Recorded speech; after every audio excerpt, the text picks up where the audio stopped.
So there was this one time, again, in high school, We're because reminiscing. this douchebag was present You have a for lot it. of fun names that are really hurtful. Mostly douchebag. It's really hurtful. He doesn't have a thing to be hurt in here. It's true, it's gone. But, Heart place. for some reason, because I am a very masochistic individual, we were watching Ringu, the Japanese version of The Ring. Ho, ho, ho. I actually still have that copy, which is funny because we rented it from Blockbuster and never took it back, and somehow I stole it from the friend that had rented it. And you all wonder how Blockbuster failed. Yeah, I know, right? Right. But we were watching it, and we got to the point in the movie where the chick was in the cabin watching the video, and this was before my friends and I had cell phones or anything, and all they really had was the house phone. And he and another friend, they were like, "Oh man, this is too scary for us." So they went upstairs. So we buggered out, you know. Yeah. It was good. Yeah. And we were like, okay, bitches. They're all wimping out and stuff. That's what it was. We just wimped And out. that video, honestly, in my opinion, wasn't nearly as creepy as the American version. I don't even remember what it was. I remember, like, the dude with the thing over his head freaked me out. But I remember the American one, but I don't remember that ring. But, we were watching it, and they came back down after the video ended, and they're like, okay, it's good again. This isn't as scary as the video. Next thing you know, the phone rings, like, almost at the same time as the phone in the movie, and I was like, well, that's weird, and, So naturally, Megan had to pick it up. Yeah. I mean, come on. Even though it was my friend's house. Yeah. I grabbed her phone, and it said, unknown number, and So I was like, let's answer this bitch. Yeah, so I answered it, and I was like, hello? Hello? And a robot lady voice said, 7 days. And the first thing I did was scream and then throw the phone across the room. She chucked that thing. And then we called my brother, and we were like, hey, Eric, you want to watch this movie? Because I was like, he has more friends than me. I'll just curse him, and then he can pass the curse on to a friend. Like, basically, she was throwing everyone she knew under the bus. I mean, it was a legit first response, in my opinion. Sure. But you're a monster. He was like, not really interested, and we were like, well, fuck. And my friend and I were on the couch, like, huddling up against each other. And later on, like, I was like, I'm going to go post this story online, probably to Gaia, because this was back in the day.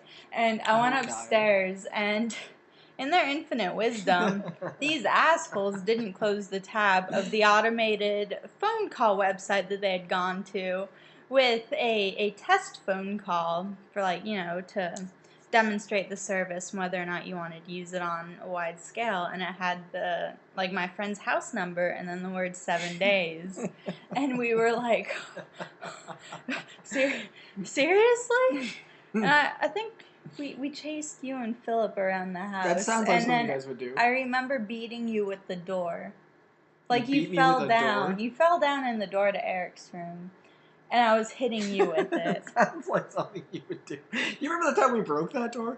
We broke that door later. Like, there'd been I think there was a storm. So, my one friend who owned the house, Amanda, she went to Walmart with, the guy we knew who had the car.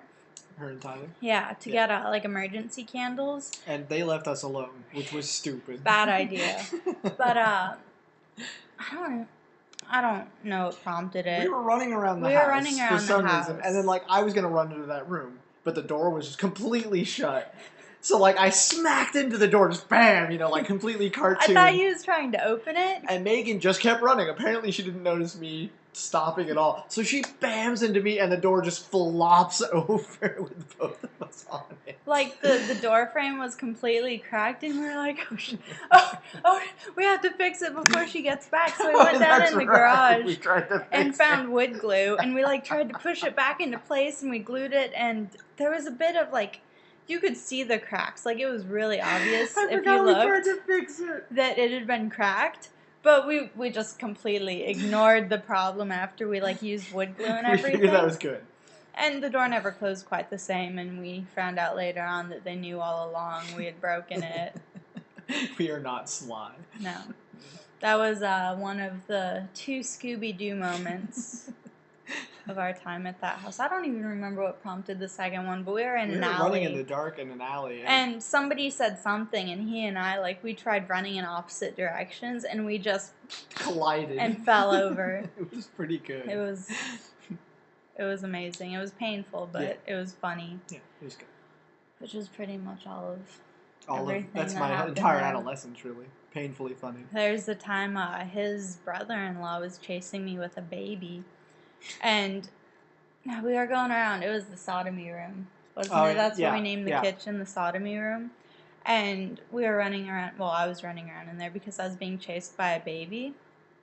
And I stepped on a marble cutting board and cut my toe. Oh, that's when you bled, everywhere. Yeah, and I, my first reaction was to mop up all the blood, so I was running in a circle trying to mop it up with a paper towel. What happens when you continue to bleed and you try to clean up the blood that's coming out of you is that it gets everywhere. It didn't work. And my other friend was following me around with a wet washcloth, laughing and telling me to stop. And it was a lot of blood. God, I can't remember now. Oh, Mike, my brother-in-law, once chased me around with a bottle of KY, shouting, "Why don't you love me?" in public. I wasn't there for that. You were not. But I would have laughed. I know you would have. Really hard. Is that the end of our reminiscence? That was about it.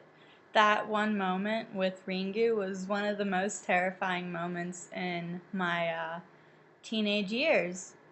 I'm glad to have been a part of it. And I can now watch that movie without being afraid of it, but for a very brief moment there, this guy made me fear for my life because of a stupid cursed movie. I'm not very bright.